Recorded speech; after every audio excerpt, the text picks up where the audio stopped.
Hello नमस्कार दोस्तों, मैं डॉक्टर अविनाश राणा का स्वागत करता हूं आप सभी का मेरे यूट्यूब चैनल मेडिकल इन्फो में। और आज का हमारा टॉपिक है पीलिया। पीलिया बहुत इंटरेस्टिंग टॉपिक है दोस्तों।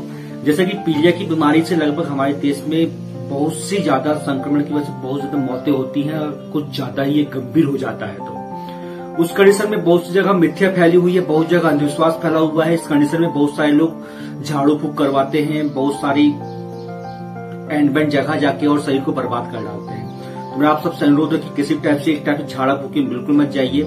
अच्छे से अच्छा अनुभवी डॉक्टर से इसका इलाज करवाइए ताकि आपके मरीज को जल्द से जल्द आराम मिल सके और आपका मरीज गंभीर बीमारी से बच सके। तो दोस्तों आज से चालू करते हैं हमारा नया वीडियो, जिसका टॉपिक है हमारा पीलिया। और मैं आपको आज समझाऊंगा पीलिया बहुत ही आसान भाषा में, बहुत ही स्पष्ट शब्दों में, बहुत ही सरल भाषा में। तो आई होप आपको पूरा समझ में आ जाएगा, बस बने रहेगा वीडियो में आखिरी तक। तो आज का चालू करते हैं हमारा नया टॉपिक पीलिया। तो पीलिया होता क्यों है दोस्तों? आपको बहुत सारी जगह आपने देखा होगा, बहुत सर्च किया होगा, गूगल में सर्च किया होगा, लेकिन आपको इस टाइप की जानकारी बिल्कुल नहीं मिली होगी जो मैं आपको जानकारी जो आपको आसान भाषा में समझाना चाहता हूँ। ठीक है, तो बिल्कुल बने रहेगा बिल्कुल वीडियो में लास्ट तक। मैं सब में बताऊंगा कि पीलिया क्यों होता है, पीलिया कितने प्रकार का होता है, पीलिया की नॉर्मल वैल्यू क्या होती है और पीलिया के लिए क्या क्या रोकथाम की जा सकती है और क्या क्या मेडिकल ट्रीटमेंट दिया जाता है पीलिया के लिए। तो स्टेप बाय स्टेप में सब कुछ समझाऊंगा। तो सबसे पहले हम समझते हैं कि पीलिया आखिर होता क्यों है। पीलिया जिसे अंग्रेजी भाषा में मेडिकल टर्म में कहा जाता है जॉइंटिस। और जॉइंटिस के लिए कौन सा टेस्ट कराया जाता है? बिलिरुबियम टेस्ट कराया जाता है। तो सबसे पहले हम समझते हैं कि पीलिया होता क्यों है। तो पीलिया होने का जो मुख्य कारण होता है, हमारे शरीर के अंदर बिलिरुबिन एक पदार्थ होता है, उसकी संख्या अत्यधिक बढ़ जाना। तो अब समझते हैं कि ये बिलिरुबिन बढ़ता क्यों है। होता क्या, हमारे शरीर के अंदर आरबीसीएस पाया जाता है। आरबीसीएस के अंतर्गत हीमोग्लोबिन पाया जाता है। जैसे कि ब्लड का जो मैंने लास्ट टॉपिक बनाया हुआ था, तो उसको आप देख सकते हैं, आई बटन में मैंने मेंशन कर दिया है, तो उससे जाके आप देख सकते हो। डिस्क्रिप्शन में इसकी लिंक भी डाल दी हुई है। तो ब्लड की संपूर्ण जानकारी है इसमें। तो ब्लड में हमारा आरबीसीएस पाया जाता है, जिसकी अवधि लगभग 120 दिन की होती है। तो होता क्या है, हमारे शरीर के अंदर 120 दिनों के बाद या उससे पहले शरीर के अंदर अत्यधिक आरबीसीएस टूटने लगते हैं, मतलब उसका ब्रेकडाउन होना चालू हो जाता है बहुत ज्यादा। उस कंडीशन में क्या होता है कि जब आरबीसीएस जब ब्रेकडाउन होता है तो वो बिलिरुबिन में कन्वर्ट होता है। ठीक है, बिलिरुबिन में कन्वर्ट होता है। तो उस कंडीशन में क्या होता है, जब आरबीसीएस बहुत ज्यादा टूटती हैं तो अत्यधिक मात्रा में बिलिरुबिन बनने लगता है। और अत्यधिक मात्रा में बिलिरुबिन बनने के कारण लीवर उसको फिल्टर नहीं कर पाता है। जो नॉर्मल अगर वैल्यू में टूटता रहे आरबीसीएस तो उसको लीवर फिल्टर करते रहता है, संभालते रहता है, मतलब उसकी कैपेसिटी होती है कि हाँ भैया मैं संभाल सकता हूँ, मेरे सामने 1000 सैनिक आए हुए हैं, 1000 दुश्मन आए हुए हैं, तो उनका मैं निपटारा कर लूंगा।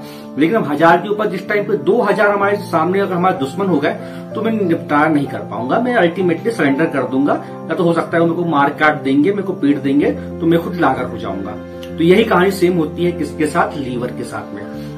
तो उस कंडीशन में वो इतने ज्यादा आरबीसीएस ब्रेकडाउन होती है तो बिलिरुबिन में जो कन्वर्ट होता है तो उसको स्वीकार नहीं कर पाता, एक्सेप्ट नहीं कर पाता, उससे लड़ नहीं पाता, है ना। और बदले में क्या होता है, बिलिरुबिन लीवर पे पूरा का पूरा आक्रामक हो जाता है, उस पर पूरा हावी हो जाता है और वो लीवर उसको फिल्टर नहीं कर पाता। तो परिणाम स्वरूप क्या होता है कि बिलिरुबिन हमारे शरीर के किसी भी भाग में, हमारी त्वचा में, हमारी स्किन में, हमारी आंखों में जाके ये फैलने लगता है। ठीक है, और ये फैलने की वजह से क्या होता है, हमारे शरीर का रंग लाल हो जाता है, मल जो होता है उसका रंग बदल जाता है, पेशाब पीली होने लगती है, हमारे आंख का जो स्केला होता है वह पीला पड़ जाता है, हमारी जो म्यूकस मेम्ब्रेन होती है वो येलोविश कलर की हो जाती है और जी मचलाने लगता है, वोमिटिंग आने लगती है, वीकनेस होने लगती है, खाना खाना बंद हो जाता है। ये सब कॉम्प्लिकेशन धीरे धीरे सब चालू हो जाते हैं। तो ये मेन कारण क्या होता है, आरबीसीएस का ज्यादा ब्रेकडाउन होना, जिसकी वजह से बिलिरुबिन बहुत ज्यादा बनता है। बिलिरुबिन ज्यादा बनने की वजह से उसको लीवर फिल्टर नहीं कर पाता, एक्सेप्ट नहीं कर पाता है, उसकी वजह से शरीर के किसी भी भाग में इकट्ठा हो जाते हैं, परिणाम स्वरूप हमें पीलिया हो जाता है। इसके अलावा और बहुत से भी कारण हैं, मैं स्टेप बाय स्टेप बताऊंगा। तो अब सबसे पहले हम समझने की कोशिश करते हैं कि पीलिया एक्चुअली कितने प्रकार का होता है। ठीक है, आमतौर पे पीलिया 3 प्रकार का होता है। ठीक है, सबसे पहले होता है हमारा पीलिया के अंतर्गत पहला प्रकार प्री हेपेटिक जॉइंटिस, है ना। प्री हेपेटिक जॉइंटिस जिसे हेमेटोलाइटिक जॉइंटिस भी कहा जाता है। दूसरा हमारा होता है हेपेटिक जॉइंटिस जिसे हेपेटोसेलुलर जॉइंटिस भी कहा जाता है। और तीसरा होता है हमारा पोस्ट हेपेटिक जॉइंटिस जिसे ऑब्स्ट्रक्टिव जॉइंटिस भी कहा जाता है। और एक तीसरा प्रकार और होता है नियोनेटल जॉन्डिस, उसको सबसे लास्ट में समझाऊंगा। तो पहले हम समझते हैं कि ये तीनों जॉन्डिस किस तरह से होते हैं, किस तरह से हमारे शरीर में काम करते हैं। तो सबसे पहले समझते हैं हमारे प्री हेपेटिक जॉन्डिस को। प्री हेपेटिक जॉन्डिस जिसे हम कहते हैं दूसरे शब्दों में हिपेटोलाइटिक जॉन्डिस, ठीक है। हिपेटोलाइटिक जॉन्डिस क्या होता है, जो हमारी आरबीसीएस होती है, आरबीसीएस का बहुत ज्यादा ब्रेकडाउन हो जाना। इसे और आसान भाषा में समझाने की कोशिश करता हूं आपको। हमारे शरीर के अंदर क्या होता है, डब्ल्यूबीसीएस और आरबीसीएस दोनों होती हैं। जब डब्ल्यूबीसीएस और आरबीसीएस का हीमोलाइसिस होता है तो उस कंडीशन में क्या होता है, हीमोलाइटिक जॉन्डिस हो जाता है। इसलिए इसे क्या कहते हैं, हीमोटोलाइटिक जॉन्डिस भी कहते हैं। और प्री हेपेटिक इसे क्यों कहते हैं, क्योंकि ये लीवर के पहले होता है ना? लीवर के पहले होने के कारण इसे प्री हेपेटिक जॉन्डिस कहते हैं, है ना। इसके बिल्कुल इस चीज को नोट डाउन करिएगा, ये बहुत से मेडिकल स्टूडेंट अगर देखते हैं तो एग्जाम्स में पूछा जाता है। और दूसरे शब्दों में इसे अनकॉन्जुगेटेड या फिर इनडायरेक्ट जॉन्डिस भी कहते हैं। क्यों, क्योंकि इसमें क्या होता है, जो जॉन्डिस होता है अनकॉन्जुगेट होता है और इनडायरेक्ट तरीके से ये बढ़ जाता है। इस वजह से इसे अनकॉन्जुगेटेड या इनडायरेक्ट जॉन्डिस भी कहते हैं, ठीक है। अब किस कारण से होता है, इस चीज को हम समझते हैं कि प्री हेपेटिक जॉन्डिस किस कारणों से होता है। तो जनरली इसका मुख्य कारण होता है एनीमिया हो जाना, थैलीसीमिया हो जाना, मलेरिया, सिकल सेल एनीमिया, जल जाना मतलब बर्निंग हो जाना, आयरन डिफिशियंसी मतलब आयरन की कमी हो जाना, और आरबीसीएस का बहुत ज्यादा ब्रेकडाउन होना। जैसे कि मैंने स्टार्टिंग में आपको बताया हुआ था कि हमारे शरीर के अंदर आरबीसीएस बहुत ज्यादा टूटने लगती हैं, जिसकी वजह से हमें पीलिया हो जाता है। तो सबसे मुख्य कारण के अंतर्गत जब हमें पीलिया होता है तो प्री हेपेटिक जॉन्डिस के अंतर्गत मेन कारण यही होता है प्री हेपेटिक जॉन्डिस का, कि आरबीसीएस का बहुत ज्यादा ब्रेकडाउन हो जाना, है ना। अब इसको और दूसरी भाषा में और समझने की कोशिश करते हैं कि हम इसकी रोकथाम किस किस तरीके से कर सकते हैं प्री हेपेटिक जॉन्डिस के अंतर्गत, है ना। तो इसमें क्या होता है, लक्षण के तौर पे हमारी त्वचा और आंखें पीली पड़ जाती हैं। और ये मुख्य कारण क्यों होता है, ये दवाइयों के साइड इफेक्ट के कारण होता है। हमने कोई ऐसी दवाइयां ले लिए हैं जिसके कारण हमारे शरीर को नुकसान पहुंचा है, जिसके कारण ये हमें प्री हेपेटिक जॉन्डिस होता है, ठीक है। अब सेकंड हम चीज समझते हैं, जो हमारा सेकंड प्रकार होता है, दूसरा प्रकार होता है जिसे हम हेपेटिक जॉन्डिस बोलते हैं या हिपेटोसेलुलर जॉन्डिस बोलते हैं। तो अब इसे हम हेपेटिक जॉन्डिस क्यों बोलते हैं और हिपेटोसेलुलर जॉन्डिस क्यों कहते हैं। क्या होता है, लीवर हेपेटिक सेल्स से बना हुआ होता है, ठीक है। इस चीज को नोट डाउन करिएगा, लीवर की जो संरचना होती है वो हेपेटिक सेल्स से बनी हुई होती है, इसलिए इसे हेपेटिक सेलुलर जॉन्डिस कहते हैं। और इसे हेपेटिक जॉन्डिस क्यों कहते हैं, क्योंकि यह जॉन्डिस जो होता है, ये जो पीलिया होता है हमारे लीवर में होता है। पहले जो बताया हुआ था मैंने आपको, ये जो प्री हेपेटिक जॉन्डिस है ये लीवर के पहले होता है, इसलिए इसे प्री हेपेटिक बोलते थे। और ये क्योंकि लीवर में होता है इसलिए हेपेटिक जॉन्डिस बोलते हैं, ठीक है। इस बात को समझ में आ गया आपको। तब इस चीज को और आगे हम बढ़ाते हुए चलते हैं कि ये मुख्य कारणों से क्यों होता है। वायरल इन्फेक्शन एक इसका मुख्य कारण होता है, साथ में लीवर सिरोसिस एक बीमारी होती है, इसके कारण भी ये होता है। और साथ में क्या होता है, लीवर डैमेज हो गया है किसी टॉक्सिक की वजह से, मतलब टॉक्सिक पदार्थ हमने ले लिया है या खान पान दवाइयों के माध्यम से ले लिया है, कोई टॉक्सिसिटी अगर बढ़ गई है लीवर में, उस कारणों से भी हमारे ये हेपेटिक जॉन्डिस होता है। इसमें क्या होता है, अगर हम कोई विषाक्त पदार्थ का सेवन कर रहे हैं या हम किसी एल्कोहल का सेवन कर रहे हैं, जिसकी वजह से भी ये हेपेटिक जॉन्डिस होता है ना। और हेपेटिक जॉन्डिस में क्या होता है कि डायरेक्ट बिलिरुबियम और साथ में कॉन्जुगेटेड बिलिरुबियम बढ़ जाता है, इसकी निशानी होती है, ठीक है। टेस्ट के आधार पर ये देखा जाता है। अब तीसरा जो हमारा होता है जॉन्डिस पीलिया का प्रकार, वो होता है हमारा post hepatic jaundice. Post hepatic jaundice जिसे ऑब्स्ट्रक्टिव जॉन्डिस भी कहा जाता है। अब इसे हम पोस्ट हेपेटिक जॉन्डिस क्यों कहते हैं, पोस्ट हेपेटिक जॉन्डिस हम इसलिए कहते हैं क्योंकि ये लीवर के बाद होता है, ठीक है। स्टेप बाय स्टेप, प्री मतलब पहले, हेपेटिक मतलब लीवर में ही, और पोस्ट मतलब लीवर के बाद। तो पोस्ट हेपेटिक लीवर के बाद होता है, इसलिए इसे हम पोस्ट हेपेटिक जॉन्डिस कहते हैं। तो पोस्ट हेपेटिक जॉन्डिस होने का मुख्य कारण भी और क्या होता है, हम इस चीज को समझते हैं। पोस्ट हेपेटिक जॉन्डिस जनरली किस कारणों से होता है, अगर गाल ब्लैडर में स्टोन है ना, मतलब पथरी है हमारे गाल ब्लैडर में, तो उस कंडीशन में ये होने के बहुत ज्यादा चांस होते हैं। और साथों साथ क्या होता है, अगर पैंक्रियाटिक कैंसर हो गया है, अगर पैंक्रियाटिक कैंसर हुआ तो उस कंडीशन में भी ये पोस्ट हेपेटिक जॉन्डिस होता है। पोस्ट हेपेटिक जॉन्डिस के अंतर्गत और क्या होता है, इसमें पेशाब पीली होने लगती है ना। और इसमें क्या होता है, लीवर के बाद जो बिलिरुबियम होता है बाइल के माध्यम से इंटेस्टाइन में जाकर डिसफंक्शन हो जाता है, जिसके कारण इसे ऑब्स्ट्रक्टिव जॉइंटिस भी कहते हैं। अब हम इसे और थोड़ा सा डीपली समझते हैं कि पोस्ट हेपेटिक जॉइंटिस के मुख्य कारण क्या होता है। मैं स्टार्टिंग में बताया हुआ था आपको कि फर्स्ट में आरबीसीएस का बताया हुआ था, है ना। तो उसके बाद हम और आगे कुछ चीज समझते हैं कि पोस्ट हेपेटिक जॉइंटिस क्यों होता है। एक्चुअली क्या होता है कि हमारे शरीर में लीवर होता है। लीवर से क्या होता है, बाइल एसिड मतलब बाइल का सिक्रेशन होता है। बाइल का सिक्रेशन होता है किसके माध्यम से, बाइल डक्ट के माध्यम से। और जो बाइल होता है बाइल डक्ट के माध्यम से कहाँ जाता है, स्मॉल इंटेस्टाइन में, मतलब हमारी छोटी आंत में जाता है ना। ये चीज को समझ गए। लीवर से बाइल, बाइल से बाइल डक्ट से हमारी स्मॉल इंटेस्टाइन में जाता है। और क्या होता है कि स्मॉल इंटेस्टाइन में जाता है और साथ में जो हमारा भोजन होता है उसको बाइल पचाता है। मतलब बाइल का क्या काम होता है स्पेशली, मतलब बाइल मतलब पित्त, है ना। पित्त जो हमारा रस होता है उसका मुख्य कार्य होता है हमारे शरीर में भोजन को पचाना। जब ऐसी स्थिति ऐसी आती है, कंडीशन ऐसी आती है जिस कंडीशन में जो हमारी बाइल डक्ट होती है वो गाल ब्लैडर से सटी हुई होती है ना। जैसे कि आप संरचना देख पा रहे होंगे, तो इसमें जो हमारा जो बाइल डक्ट होती है वो गाल ब्लैडर के पास पाई जाती है, चिपकी हुई होती है। ऐसी कंडीशन में क्या होता है कि गाल ब्लैडर में फतरी हो जाती है। गाल ब्लैडर में फतरी हो जाने की वजह से जो बाइल का जो फॉर्मेशन होता है बाइल डक्ट के माध्यम से प्रॉपर नहीं हो पाता है। प्रॉपर नहीं हो पाता है मतलब बाइल का सिक्रेशन में, मतलब बाइल का स्मॉल इंटेस्टाइन आने में उससे प्रॉब्लम क्रिएट होने लगती है, रुकावट क्रिएट होने लगती है। और होता क्या है कि जो गाल ब्लैडर की फतरी है वो खसक के बाइल डक्ट में धंस जाती है, जिसकी वजह से प्रॉपर सही वे में बाइल हमारे स्मॉल इंटेस्टाइन तक नहीं आ पाता, जिसकी वजह से क्या होता है, जॉइंटिस की प्रॉब्लम क्रिएट हो जाती है, क्योंकि उसमें कंडीशन में प्रॉपर लीवर काम नहीं कर पाता है। तो ये कंडीशन किसके अंतर्गत आती है, हमारी हेपेटिक जॉइंटिस के अंतर्गत आती है, पोस्ट हेपेटिक जॉइंटिस के अंतर्गत आती है ना। तो ये डीपली हमारा था प्रकार में। और चौथा प्रकार जो होता है हमारा नियोनेटल जॉइंटिस।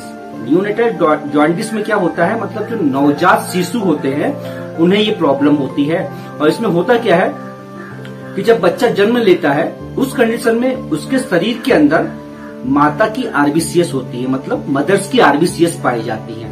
और जैसे ही बच्चा अपने जन्म लेता है तो उस कंडीशन में खुद की आरबीसीएस धीरे धीरे डेवलप होने लगती है। तो उसमें क्या होता है, जो खुद की आरबीसीएस रहती हैं वो मदर्स के आरबीसीएस को रिप्लेस करने लगती हैं। रिप्लेस करने की वजह से होता क्या है कि आरबीसीएस का जल्दी जल्दी ब्रेकडाउन होने लगता है। और जल्दी जल्दी ब्रेकडाउन हो जाने की वजह से वो जस्ट बिलिरुबिन में कन्वर्ट होता है और बहुत ज्यादा मात्रा में आरबीसीएस कन्वर्ट हो जाने की वजह से कुछ ज्यादा ही मात्रा में बिलिरुबिन बनने लगता है, जिसकी वजह से परिणाम स्वरूप क्या होता है, बच्चे नवजात शिशु को पीलिया की प्रॉब्लम हो जाती है, जॉन्डिस की प्रॉब्लम क्रिएट हो जाती है। अगर इस पे दूसरी नजरिए से देखा जाए तो एक तरीके से ये कॉमन है और ये प्राकृतिक है, नेचुरली है, इसमें ज्यादा टेंशन लेने की बात नहीं होती है। अगर बच्चे में मोर देन 5 mg पर डीएल, है ना, अगर मोर देन 5 mg पर डीएल अगर इससे ज्यादा वैल्यू अगर आ रही है, उस कंडीशन में थोड़ा सा सोचना पड़ता है, थोड़ा इसके लिए थोड़ा सा विचार करना पड़ता है कि हाँ ये पीलिया संक्रमित चल रहा है। इस कंडीशन में आपने देखा होगा कि डॉक्टर्स लोग जब नवजात शिशु होते हैं, जब पीलिया की प्रॉब्लम आ जाती है तो उस कंडीशन में डॉक्टर्स उसे फोटोथेरेपी देखते हैं। फोटोथेरेपी आप फोटो देख पा रहे हैं क्या होती है, तो है ना। तो इस कंडीशन में बहुत सा फोटोथेरेपी के माध्यम से पीलिया को हटाया जा सकता है। तो इस कंडीशन में डॉक्टर प्राथमिकता के तौर पे इस थेरेपी का यूज करते हैं। अब जो हमें कंप्लीट समझे इस चीज को, हमने जॉइंटिस को, तो एक हम चार्ट के माध्यम से समझते हैं। इस चार्ट को आप बिल्कुल देखिएगा गौर से, तो आपको बहुत हद तक बहुत अच्छा समझ में आ जाएगा। तो सबसे पहले हम चार्ट के माध्यम से समझते हैं। आप बिल्कुल साथ में मैंने फोटो लगाया हुआ है, पूरा इसको देखिए स्क्रीन पे। सबसे पहले क्या होता है, जो हमारा ब्लड होता है, ब्लड में आरबीसीएस पाई जाती है। बिल्कुल चार्ट में आप देखिएगा, बिल्कुल समझने की कोशिश कीजिएगा। ब्लड में हमारी आरबीसीएस पाई जाती है और आरबीसीएस में हमारा क्या पाया जाता है, हीमोग्लोबिन पाया जाता है ना। हीमोग्लोबिन के अंतर्गत हीमोग्लोबिन 2 भागों से मिलकर बना होता है। फर्स्ट होता है हमारा हीम और दूसरा होता है ग्लोबिन। तो जैसे मैं स्टार्टिंग में बताया हुआ था, पहले वीडियो में बताया हुआ था कि हीम मतलब आयरन होता है और ग्लोबिन मतलब होता है हमारा प्रोटीन। तो प्रोटीन हम एक साइड अभी रख देते हैं, प्रोटीन में कन्वर्ट हो जाता है हमारा ग्लोबिन। अब हम बात करते हैं हमारे हीम मतलब आयरन की, है ना। अब आयरन क्या होता है, आयरन का जब ब्रेकडाउन होता है तो यह बिलीवर्डिन में बदल जाता है, ठीक है। बिलीवर्डिन में बदल जाता है जिसे ऑक्सीजन प्रोस्टेज कहते हैं, ऑक्सीजन प्रोस्टेज ऑफ आयरन कहते हैं, ठीक है। इस कंडीशन में क्या होता है, जब आयरन का ब्रेकडाउन होता है और बिलीवर्डिन बदल जाता है, उस कंडीशन में क्या होता है, बिलीवर्डिन का रिडक्शन होता है। और जब बिलीवर्डिन का जब रिडक्शन होता है तो ये बिलीरुबिन में बदल जाता है। और जब बिलीरुबिन में ये जब बदल जाता है तो इनकी संख्या इतनी ज्यादा बढ़ जाती है जिसकी वजह से क्या होता है, प्री हेपेटिक जॉइंटिस हो जाता है। तो इस कंडीशन को हम क्या बोलते हैं, जब बिलीरुबिन का रिडक्शन हो जाता है बहुत ज्यादा मात्रा में, जब बिलीरुबिन बढ़ने लगता है तो इस कंडीशन को हम क्या बोलते हैं, प्री हेपेटिक जॉइंटिस बोलते हैं। इसमें क्या होता है, बिलीरुबिन को हम इनडायरेक्ट बिलीरुबिन या अनकॉन्जुगेटेड बिलीरुबिन कहते हैं। जनरली टेस्ट होते हैं लैब में तो दो टाइप के टेस्ट होते हैं इसमें, एक डायरेक्ट टेस्ट होता है, एक इनडायरेक्ट टेस्ट होता है। तो इनडायरेक्ट टेस्ट और डायरेक्ट टेस्ट में यही अंतर समझ में आएगा आपको, इस चीज को बिल्कुल समझने की कोशिश कीजिएगा। मतलब जब बिलीरुबिन जब होता है, जब बिलीरुबिन की संख्या बहुत ज्यादा बढ़ जाती है बिलीवर्डिन के रिडक्शन के बाद, तो उस कंडीशन में इस बिलीरुबिन को हम इनडायरेक्ट बिलीरुबिन बोलते हैं या फिर अनकॉन्जुगेटेड बिलीरुबिन बोलते हैं। और ये जो अनकॉन्जुगेटेड इनडायरेक्ट बिलीरुबिन होता है ये वाटर इनसॉल्युबल होते हैं, ठीक है। इसके बाद क्या होता है, जो बिलीरुबिन होता है ये एल्बुमिन के साथ में बाइंड करता है और लीवर में चले जाता है, और लीवर में जाने के बाद इस कंडीशन को हम क्या बोलते हैं, डायरेक्ट बिलीरुबिन या कॉन्जुगेटेड बिलीरुबिन, ठीक है। और इस कंडीशन में क्या होता है, जब इस कंडीशन में जब लीवर में पहुंच गया हमारा बिलीरुबिन, और इस कंडीशन में जब वाटर सॉल्युबल के साथ में डायरेक्ट बिलीरुबिन और कॉन्जुगेटेड बिलीरुबिन जब बन गए, तो हम इस कंडीशन में हम क्या बोलते हैं, हेपेटिक जॉइंटिस, है ना।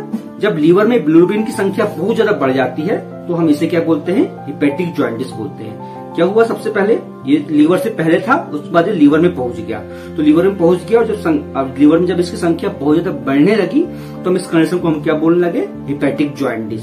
इसके बाद क्या होता है, ये जो बन गया यहाँ पे बिलीरुबिन, तो लीवर का जो बिलीरुबिन होता है कॉन्जुगेटेड होता है और बाइल के माध्यम से पैंक्रियाज में चले जाता है, ठीक है। पैंक्रियाज में चला गया, इसके बाद जो प्रोसेस होती है, जब ये पैंक्रियाज में पहुंच जाता है तो ये क्या होता है, यूरोबिलिनोजेन के साथ में बाइंड करता है और उसमें कन्वर्ट हो जाता है ना। जब ये कन्वर्ट हो जाता है तो इस कंडीशन को हम क्या बोलते हैं, पोस्ट हेपेटिक जॉइंटिस।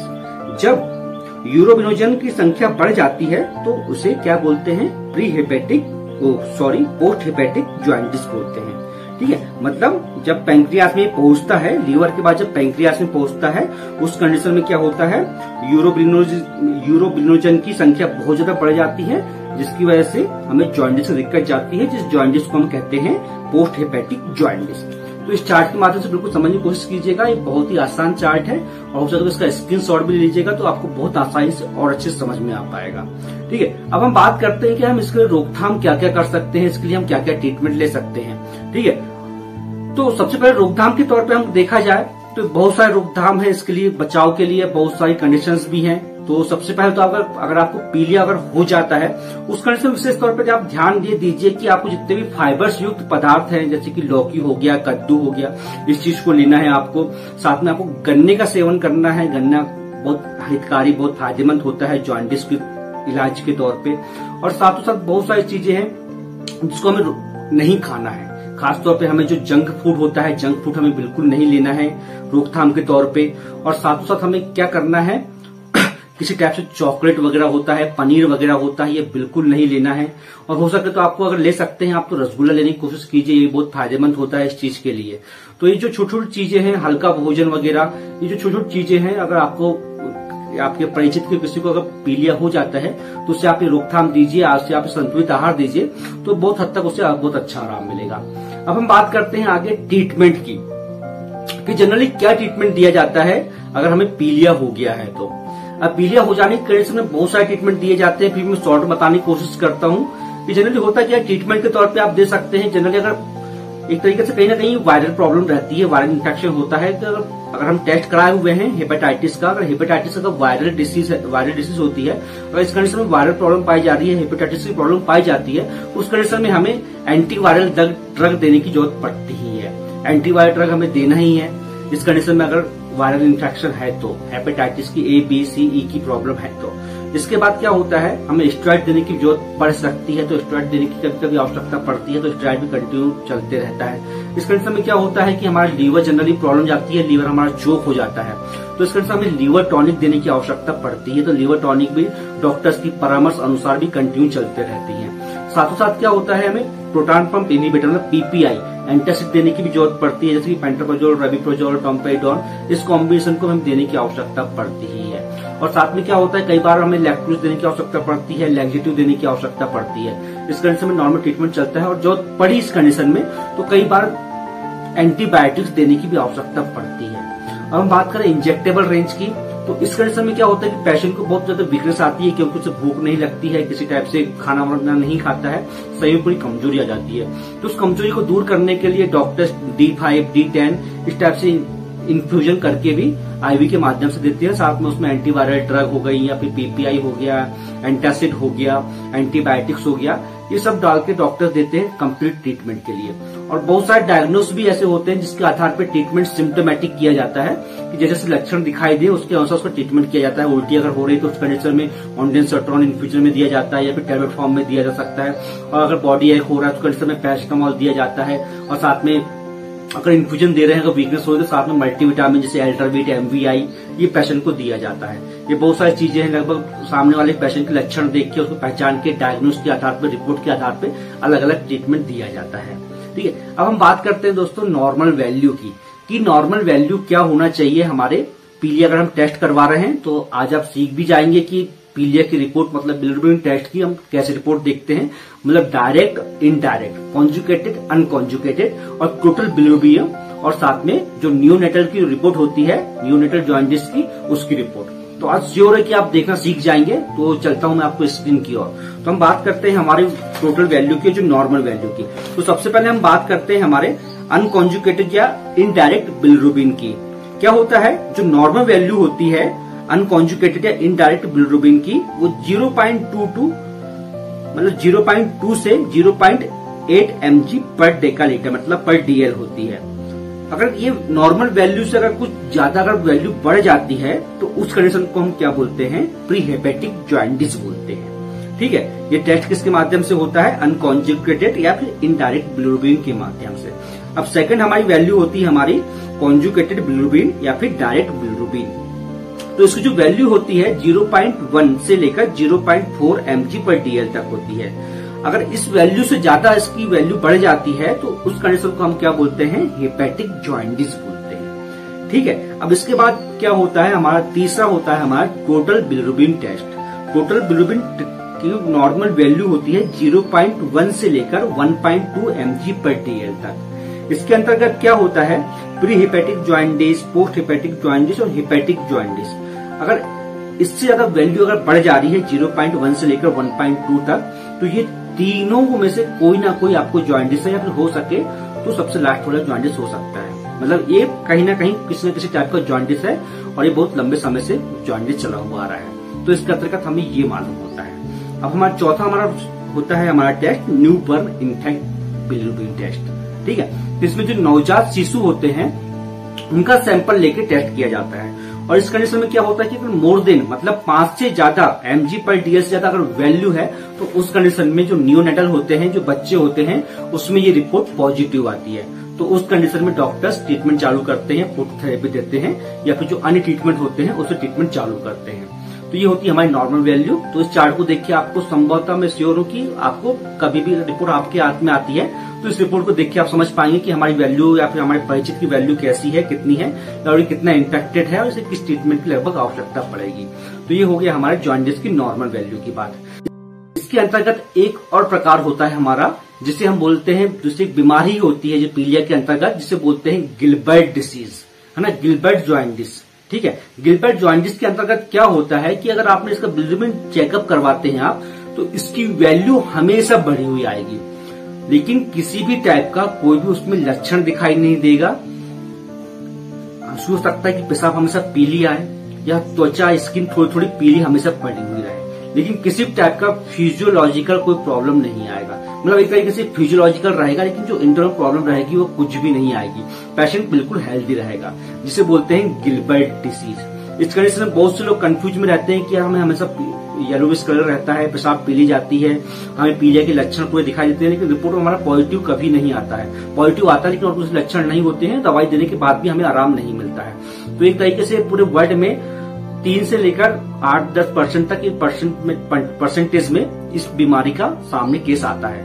लेकिन इस कंडीशन में किसी भी टाइप का कोई टेंशन लेने की आवश्यकता नहीं पड़ती है, ना ही किसी टाइप का ट्रीटमेंट लेने की आवश्यकता पड़ती है। ये नॉर्मल फिजियोलॉजिकल सिम्टम्स होता है, जिसमें किसी भी टाइप से कोई भी प्रॉब्लम नहीं जाती है। तो ये हो गया हमारा गिलबर्ट डिसीज के बारे में। तो दोस्तों थोड़ा सा वीडियो को और टॉपिक को थोड़ा सा और स्टार्टिंग में लेके चलते हैं इसके लक्षण के अंतर्गत, है ना। ये डीपली मैंने नहीं बताया हुआ था, इसमें दोबारा से इस लक्षण को बता रहा हूँ। तो लक्षण के अंतर्गत क्या होते हैं चार्ट में दिखा रहा हूँ आपको, चार्ट में आप बिल्कुल रिव्यू कीजिएगा। तो चार्ट में होता तो लक्षण के अंतर्गत हमारा क्या होता है, आंखों में पीलापन मतलब स्क्लेरा में पीलापन हो जाता है, साथ में यूरिन का पीलापन हो जाता है, मल का पीलापन हो जाता है या फिर गाढ़ा हो जाता है, उल्टी होती है, जीभ का पीलापन शुरू हो जाती है, भूख किसी टाइप से नहीं लगती है, जी मचलान लगता है, शरीर में खुजली होने लगती है और कमजोरी होने लगती है। और दोस्तों एक विशेष चीज का ध्यान रखिएगा कि अगर पीरियड 6 महीनों से ज्यादा शरीर में रहे तो यह क्रोनिक लीवर डिसीज में कन्वर्ट हो जाता है। और यह सिरोसिस ऑफ लीवर हो गया, मतलब लीवर सिरोसिस में अगर कन्वर्ट हो गया तो उस कंडीशन में ये आपके शरीर के अंदर आपके शरीर के पेट में पानी भर जाता है और साथ में खून की उल्टियां हो सकती हैं। वो आगे चल के बहुत ही क्रोनिक डिसीज का रूप ले सकता है और ये बहुत लंबे समय तक रहा तो हो सकता है कि पेशेंट कोमा में चले जाए या फिर हो सकता है कि पेशेंट अनकॉन्शियस हो जाए। तो अगर बहुत लंबे समय से अगर पीलिया चलता हुआ आ रहा है या फिर किस टाइप का जॉइंट्स की प्रॉब्लम आ रही है, ब्लीडिंग बढ़ा हुआ आ रहा है, तो उस कंडीशन में विशेष ध्यान दीजिए, अपने डॉक्टर से बिल्कुल परामर्श लीजिए। और डॉक्टर से आपको क्वालिफाइड डॉक्टर के पास जाइए, वो आपको बेहतर से बेहतर आपको परामर्श देंगे और इलाज देंगे आपको। तो दोस्तों आज की वीडियो में हमारे पीलिया के बारे में था, पूरा कंप्लीट डिस्क्रिप्शन दिया है। जितनी आसान भाषा में समझ सकता था उतनी आसान भाषा में समझाने की कोशिश किया हूँ कि आई होप आपको बहुत हद तक समझ में आ गया होगा। अगर दोस्तों फिर भी अगर कोई कंफ्यूजन है तो आप मुझसे कमेंट्स बॉक्स में जरूर पूछिए या फिर मुझे पर्सनली मुझे फोन के माध्यम से या फिर व्हाट्सएप के माध्यम से पूछिए, या फिर कमेंट्स में जो भी कुछ सवाल हो या कुछ भी आपसे कुछ कंफ्यूजन हो, क्यूरी हो, तो आप मुझसे जरूर पूछे। तो दोस्तों कैसा लगा आपको ये वीडियो कमेंट्स में मुझे जरूर बताइएगा। और अगर आपको वीडियो पसंद आया हो तो लाइक जरूर कीजिएगा। और दोबारा में रिक्वेस्ट करूंगा किसी टाइप से झाड़ा फूक के चक्कर में बिल्कुल मत जाइए। जितना अच्छा हो सकता है या तो आयुर्वेदिक ट्रीटमेंट लीजिए या फिर आयुर्वेदिक ट्रीटमेंट के साथ साथ आपको एलोपैथिक ट्रीटमेंट लीजिए। अगर आपको एलोपैथिक नहीं लेना है उस कंडीशन में आयुर्वेदिक लीजिए, बस हो गया, है ना। लेकिन बेहतर से बेहतर ट्रीटमेंट के लिए एलोपैथिक की ओर सबसे पहले आप ध्यान दीजिए और क्वालिफाइड डॉक्टर से आप संपर्क कीजिए। अगर मेरा वीडियो अच्छा लगा है आपको तो इस वीडियो को शेयर कीजिए, लोगों की जागरूकता के लिए ज्यादा से ज्यादा इसे फैलाइए। और आपको मेरे चैनल में इस टाइप से वीडियो पाना चाहते हैं तो मेरे चैनल को सब्सक्राइब जरूर कीजिए ताकि मेरा मनोबल और भी बढ़ सके और इस टाइप से मैं अच्छे अवेयरनेस वाले और अच्छे जानकारी वाले में वीडियो बना सकूं और आप लोगों तक पहुंचा सकूं। दोस्तों मिलता हूं नेक्स्ट वीडियो में। जय हिंद, वंदे मातरम।